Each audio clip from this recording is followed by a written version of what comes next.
और जो कहते थे ना मुज़ाकरात कर लो, ये कर लो, वो कर लो, और अब मैं आपको बताऊं कोई नहीं बचेगा, कोई भी नहीं बचेगा। कि करप्शन अकेले अकेले करनी है, हीरो की अंगूठियां, डायमंड वो 5 कैरेट वाला याद करें, वो पर्दा नशीन को उसको कोई प्रॉब्लम नहीं, अपने ख्वाबों की प्रॉब्लम नहीं, बकरे जलाने की प्रॉब्लम नहीं, मिर्चें जलाने की प्रॉब्लम नहीं, तो वो जो ट्रांजैक्शन है उसकी कोई कॉपी भी नहीं है।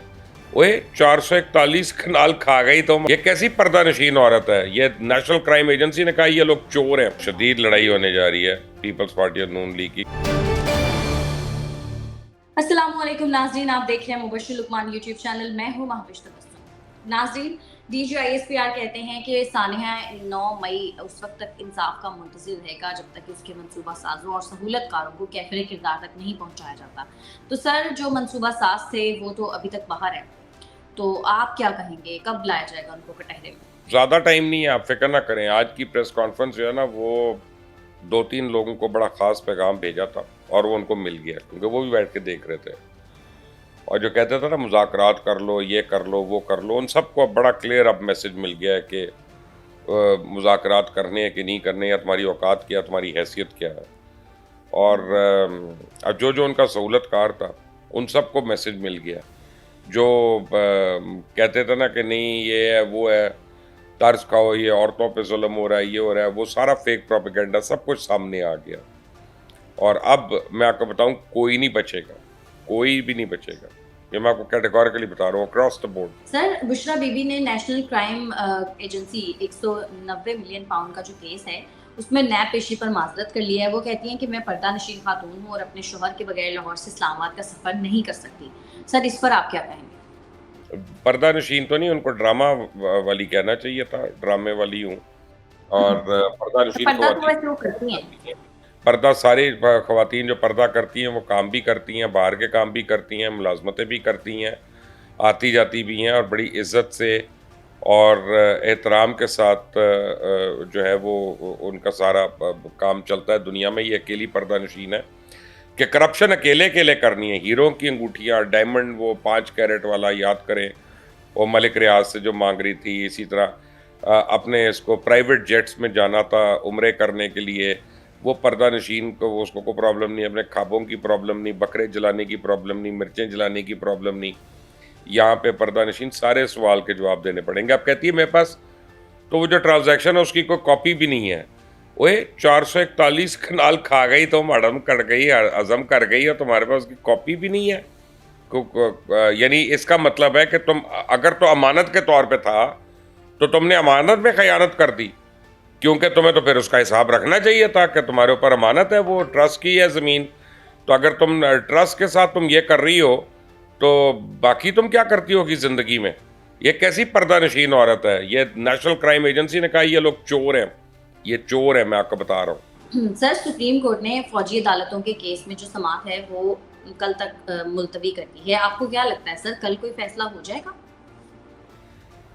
देखिए, मैंने आपको महावेश पहले भी कहा था ये बेंच टूटेगा, बेंच टूटा, फिर आपको मैंने कहा दोबारा बेंच टूटेगा, आज दोबारा टूट गया। जस्टिस मंसूर अली शाह ने अपने आप को उससे रिक्लूज कर लिया। और अब आपको मैं बता रहा हूँ कि मुझे लगता है कि कल दोबारा ये बेंच टूटेगा और एक और जस्टिस साहब इससे अपने आप को अलहदा करेंगे सुबह को जब ये आएंगे तो। और अगर उन्होंने अब इस तरह जल्दबाजी में फैसले देने की कोशिश की या आइन को रीराइट करने की कोशिश की तो वो सबके लिए बहुत ज़्यादा मुश्किलें हो जाएंगी, और फिर वो जो है ना वो समझ आ जाएगा। सर, मुमकिन तौर पर वैसे फैसला होगा क्या? इस बेंच का क्या मतलब है? इस पर एतराज़ात क्यों उठ रहे हैं? बेंच का तो मतलब यही है ना कि फैसला वही है जो चीफ जस्टिस साहब चाह रहे हैं। लेकिन चीफ जस्टिस डेजिग्नेट जस्टिस काजी फाइज ईसा साहब ने तो बड़ी क्लियरली कह दिया कि ये बेंच गैर आईनी है, गैर कानूनी है। तो ये तो अब ऑर्डर आ गया उसमें। अब जो जज इसमें बैठेगा भी ना, वो बाद में जब चीफ जस्टिस बन जाएंगे फाइज ईसा साहब, क्योंकि अभी तो डेजिग्नेट है, ऑफिशिएटेड, आप ऑफिशिएट तो नहीं, डेजिग्नेट है, तो जिस दिन वो चार्ज ले लेंगे उस दिन तो इनके ऊपर भी वो चार्जशीट डाल देंगे कि तुमने तौहीन अदालत किया। तो ये इतना आसान मामला नहीं है जितना लोग समझ रहे हैं। सर, जस्टिस जवाद एस खाजा साहब कहते हैं कि मेरी दरख्वास्त ज़ाती या खानगी के तहत करार देने वाली गुमराह कर रहे हैं। 50 सालों में 15 साल पहले खान साहब से शादी में मुलाकात हुई थी और दरख्वास्त जो है वो सियासी नहीं है बल्कि मफाद आमा की है। सर, दूसरी तरफ के लोग ये कह रहे हैं कि कोई ज़ाती वाबस्तगी है। आप क्या कहें? नहीं, जस्टिस जवाद ख्वाजा साहब, हालांकि मेरा और उनके आपस में हम मुकदमाबाजी है, मैं नहीं अच्छा समझता, लेकिन ये तो बात मैं मानता हूँ कि जो वो बात कर रहे हैं कि उसको पर्सनल कह सकते हैं या नहीं, जब तक साबित ना करे तब तक तो पर्सनल नहीं। लेकिन जो सोशल मीडिया पे मैं देख रहा हूँ कि उनकी 2 भतीजियाँ जो हैं इसमें इन्वॉल्व हैं डायरेक्टली, जिनकी वजह से वो कर रहे हैं। तो या तो वो ये भी क्लैरिफाई करें कि वो मेरी भतीजियाँ नहीं हैं, मेरा उनसे कोई ताल्लुक नहीं है, मैं उनको जानता नहीं, तो फिर तो क्लियर हो जाएगा। लेकिन उन्होंने उनकी क्लैरिफिकेशन नहीं दी, उनसे अपने आप को बरी ज़िम्मा नहीं कहा। तो इसका मतलब है कि वो ये भी मान रहे हैं कि वो भी उनकी भतीजियाँ हैं, कि वो भतीजियाँ हैं, तो फिर तो ऑब्वियसली फिर पर्सनल हो जाता है, फिर ये मफाद आमा की बात नहीं रहती है। तो it's not that easy and open and shut case कि जिसमें वो कहें कि मैं इमरान खान को जानता नहीं और यानी मेरी उससे मुलाकात नहीं हुई। वो तो इमरान खान का तो जिक्र ही नहीं था उसमें तो उनका और उनकी भतीजियों का जिक्र है, तो जो सारा कुछ बात हो रही है। और जहाँ तक सोशल मीडिया की बात हो, तो जब हम लोग कहते थे सोशल मीडिया बकवास कर रहा है, तो हमें सारे कहते थे कुछ तो है ना जिसकी पर्दादारी है। तो अब मैं यही कहूँगा ना, कुछ तो है ना ख्वाजा साहब जिसकी पर्दादारी है। सर, सियासत का मरकज़ जो है वो लंदन से अब दुबई बन चुका है और मुस्लिम लीग नून और पीपल्स पार्टी की जो लीडरशिप है वो दुबई में मौजूद है, और ये भी सुना है कि कोई अहम मुलाकात मुतवक्के है। सर, क्या होने जा रहा है आपके ख्याल में? देखें, लड़ाई होने जा रही है पीपल्स और पार्टी शदीद लड़ाई होने जा रही है पीपल्स पार्टी और नून लीग की, क्योंकि आज सुबह की इत्तला ये है मेरी कि मियाँ नवाज शरीफ दोबारा वज़ीर आज़म बनने के ख्वाहिशमंद हो गए, और रात को सोए थे, सुबह जब उठे हैं तो उनके दिल में बड़ी टीस उठी, और वो टीस ये कह रही थी कि मैंने दोबारा वज़ीर आज़म बनना है, और वो अब बनना चाहे जी। तो अब वो वज़ीर आज़म बनना चाहते हैं। पीपल्स पार्टी वाले जो हैं वो चाहते हैं कि वज़ारत उज़्मा उनके पास रहे, इस बारी उनको मिले, उनका हक है। मियाँ साहब ये समझते हैं और PMLN वाले ये समझते हैं कि जनाब जो बुरा वक्त था, मुश्किल वक्त था, उसमें PMLN सामने आ गई, बुरी बन गई, उनके साथ सियासत खेली गई, और मईशत में जो बुराइयां थीं वो उनको ठीक करते करते वो लोग बदनाम हो गए। और अब दूसरी बात यह है कि अब उनकी वजह से, ज़ाती कोशिशों की वजह से, बाहर के ममालिक जो हैं वो पैसे देने को रजामंद हो रहे हैं पाकिस्तान को। चाइना भी रीफाइनेंस कर रहा है, सब कुछ कर रहा है। तो अब कोई और पार्टी उसका क्यों फाल उठा ले आते ही और उसका फ़ायदा उठा ले। पीपल्स पार्टी को पता है कि नून लीग अब अगर वफाक में आ गई और पंजाब में, तो फिर 5 साल बाद भी पीपल्स पार्टी के लिए बहुत मुश्किल हो जाएगा वफाक को लेना। तो ये आज एक मुलाकात भी मुतवक्की है। जब तक ये मेरा ख्याल है वीडियो आपका लगेगा उस वक्त तक शायद हो गई हो मियाँ नवाज शरीफ की और आसिफ अली जरदारी साहब की, और उस मुलाकात में यही एक मामला जो है प्रीमियरशिप का ये डिस्कस होगा पहले। उसके बाद जो चीज़ें डिस्कस होनी है वो इंटरिम सेटअप, और उसमें कौन क्या कैसे, ये सारी चीज़ें भी सेटअप होनी है। सर, सादिक संजरानी साहब ने कायम मकाम सदर की जिम्मेदारियां संभालने के साथ ही जो फाइनेंस बिल था उस पर दस्तखत कर दिए। सदर आरिफ अलवी साहब ज़ाहिर है हज पर चले गए हैं। सर, आपको क्या लगता है जो चेयरमैन सेनेट है ये इलेक्शन एक्ट पर भी दस्तखत कर देंगे?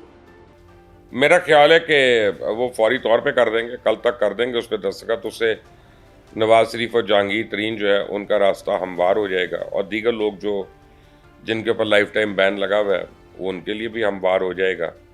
और मुझे कोई इसमें ज़्यादा मुश्किल नज़र नहीं आ रही है। सर, ये सब कुछ किया इसीलिए ताकि नवाज शरीफ साहब और जहांगीर तरीन साहब की राहें हमवार हो जाए। और क्या वजह हो सकती है?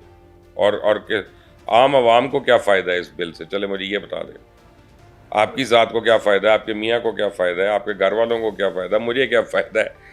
ये तो फ़ायदा उसी को है ना जिसने इलेक्शन लड़के वज़ीर आज़म बनने की ख्वाहिशमंद हो या चीफ मिनिस्टर बनने का ख्वाहिशमंद हो। ट्रू।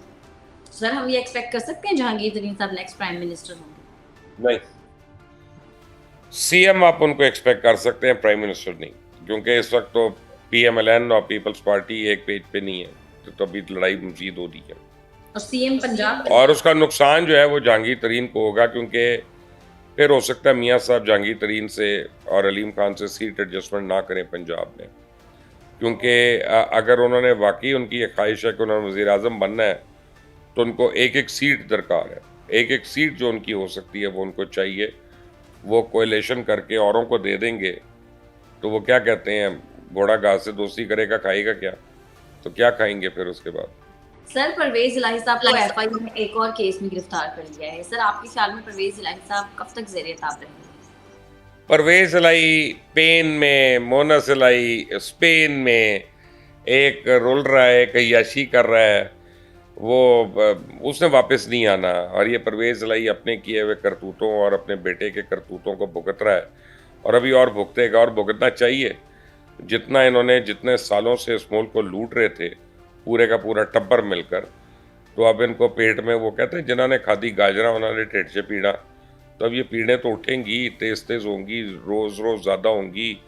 अभी तो मज़ीद केस होंगे, मज़ीद जिस्मानी रिमांड होंगे, बहुत कुछ है अभी तो होने को महावेश। सर अदालत ने शहबाज गिल साहब के खिलाफ इश्तिहारी करार देने की कार्रवाई का आगाज करने का हुक्म दे दिया है।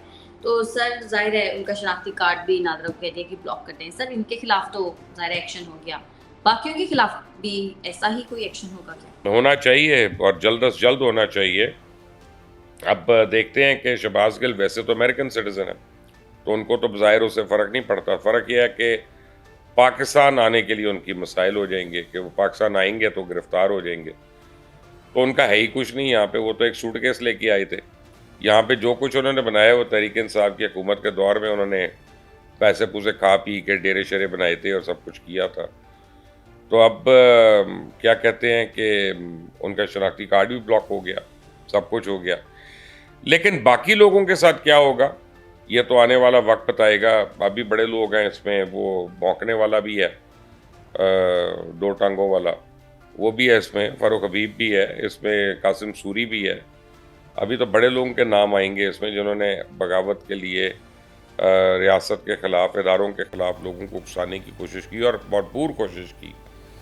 और देखें अभी इनके साथ क्या होता है क्या नहीं होता। उनको लेकिन इश्तिहारी नहीं करार दिया जा सकता ना, क्योंकि वो तो वही मौजूद है। इनको ये जो बाकी लोगों का आप जिक्र कर रहे हैं, कहाँ मौजूद है? पाकिस्तान में तो है ना मौजूद, और इन्होंने कुछ पाकिस्तान में है, कुछ बाहर हैं, ऐसी बात नहीं, लेकिन ये है कि कुछ भागे में हैं। लेकिन आहिस्ता आहिस्ता जब केसेस होंगे तो फिर सारे होंगे ना। अभी तो 9 मई वाले भुगते जा रहे हैं ना, और उससे पहले रियासती मामलात, करप्शन के मामलात ज़रा बैकफुट पे चले गए हुए हैं, मैं ये कह रहा हूँ। ठीक है मुबश्शिर साहब, बहुत शुक्रिया आपका आज के प्रोग्राम के। आज के प्रोग्राम से इतना ही। अगर आपको हमारी वीडियो पसंद आ रही है तो चैनल को करने लाइक, सब्सक्राइब और शेयर, और अपनी कीमती राय से हमें ज़रूर आगाह कीजिएगा। हमें इजाज़त दें।